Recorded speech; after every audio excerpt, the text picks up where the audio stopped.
Olha, Cláudio, hoje de manhã o Jair Bolsonaro, presidente da República, fez um discurso aí de cerca de 12 minutos, né? E coube a ele abrir a Assembleia Geral da ONU, de número 76. E aí, claro, ele, durante o discurso dele, ele falou sobre a Covid-19, falou sobre a questão das vacinas, defendeu ainda o tratamento precoce, né? E ele se disse, inclusive, que ele é contrário ao aquele passaporte sanitário da vacina que muitos estados aqui no Brasil, principalmente, já estão fazendo. Inclusive, Nova York exige também, né? As pessoas precisam desse passaporte para ingressarem em locais fechados. Tanto por isso, o presidente, que diz que não tomou o imunizante, foi fazer uma refeição ali, foi comer uma pizza ontem, e aí saiu, né, a imagem dele em vários locais, em várias agências de notícias, que eles tiveram que ficar na rua porque não podiam, então, ingressar, porque não tinham essa documentação, né? Ainda no discurso, o Bolsonaro também garantiu que todos os brasileiros que quiserem poderão ser vacinados até novembro. Então, isso relacionando aí que toda a faixa etária deve ser ampliada no Brasil como um todo,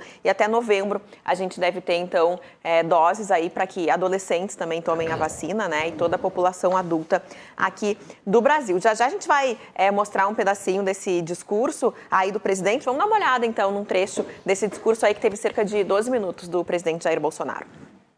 Bom dia a todos. Senhor presidente da Assembleia Geral, Abdullah Shahid, senhor secretário-geral das Nações Unidas, Antônio Guterres, senhores chefes de Estado e de Governo e demais chefes de delegação, senhoras e senhores, é uma honra abrir novamente a Assembleia Geral das Nações Unidas. Venho aqui mostrar o Brasil diferente daquilo publicado em jornais ou visto em televisões.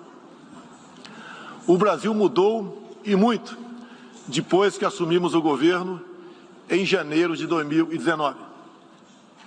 Estamos há 2 anos e 8 meses sem qualquer caso concreto de corrupção. O Brasil tem um presidente que acredita em Deus, respeita a Constituição, valoriza a família e deve lealdade ao seu povo. Isso é muito. É uma sólida base se levarmos em conta que estávamos à beira do socialismo. Nossas estatais davam prejuízos de bilhões de dólares no passado. Hoje são lucrativas.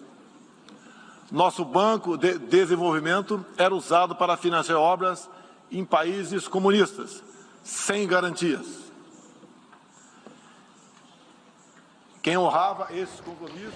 Tá, então, o início do discurso do presidente Jair Bolsonaro, o início do discurso, o presidente discursou por cerca de 12 minutos, na abertura, então, dessa Assembleia da ONU de número 76. Isso tradicionalmente acontece, mas muita gente não sabe exatamente por que o Brasil é sempre o primeiro país a discursar na Assembleia Geral da ONU. A gente vai conversar agora com o professor de Relações Internacionais da ESPM, professor Roberto Rodolfo Webel. Professor Roberto, boa tarde. Boa tarde, Cláudio. Boa tarde, Carol e todos que estão assistindo a RDC.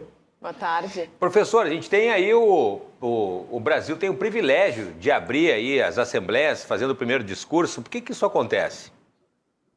Bom, é uma tradição, Cláudio, que nós temos aí quase 80 anos de tradição, na qual quem inaugura foi o ex-diplomata, ex-ministro do governo Vargas, ex-governador do Rio Grande do Sul, também foi ex-prefeito de Alegrete, Oswaldo Aranha, um dos grandes diplomatas brasileiros, eu arrisco dizer, junto com o próprio Barão do Rio Branco, foi um dos grandes nomes da diplomacia brasileira, que abriu as conversas, né, abriu o debate da Assembleia Geral da ONU em 1947, a segunda Assembleia Geral, em que, naquele momento, se votava a criação do Estado de Israel.